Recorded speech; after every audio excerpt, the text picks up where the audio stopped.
Canon have just announced a pretty huge new firmware update for the C70, which will add internal RAW recording, proxy recording, time lapses, and frame recording.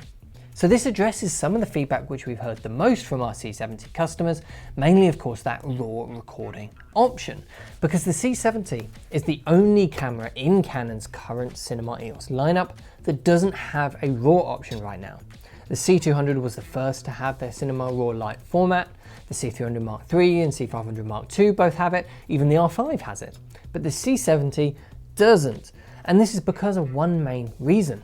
It uses SD cards for its recording. Those are the only options you get, and you just can't get the data rate which you need for their Cinema RAW Lite codec onto SD cards.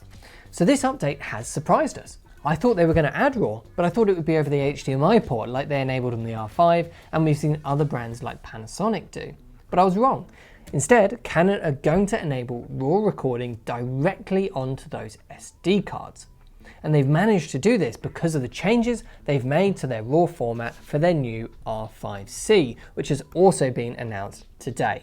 If you're interested in the R5C, we have a video on this as well, and we're going to be releasing a lot more content on this over the next few weeks, so make sure you subscribe to see those videos. But in the R5C, we have 3 different levels of RAW recording. We've got LT, ST, and HQ. All of these are 12-bit RAW. The difference is the data rate which they use. So the C70 is going to get the LT version of this. So it's the most compressed, but it is still 12-bit RAW, which will be a big improvement over the current 10-bit XFAVC recording options. It will get just the LT one, as it's the only one that is compressed enough to get it onto SD cards. You'll have to use the fastest SD cards around though, as it's going to use a data rate of 645 megabits a second, which is significantly higher than the 430 megabits a second of the current 10-bit XFAVC recording. But it's nowhere near as much as the regular version of the Canon RAW Lite format, which the C200 recorded in DCI 4K at 1000 megabits a second. So we're going to have to wait for the firmware to arrive to see how much of an actual improvement this is going to get us over the current XFAVC recording, but if the quality lives up to expectations, this could really elevate the C70 from a great camera to an excellent one. I mean, RAW recording has been by far the most requested feature which I've heard from our customers, and so having it internally now is a big step up. I do, however, still think that the XFAVC modes will be the more popular and practical for most projects which you'll shoot on the C70, but when you're investing in a cinema camera, it is great to know for peace of mind that the option is there to use that RAW and squeeze the absolute most image quality possible out of your camera when you really need to. RAW isn't the only thing that this firmware has updated either. We also get proxy recording so that you can record that 4K RAW LT to one SD card and an 8-bit 420 proxy file with the same timecode to the other card.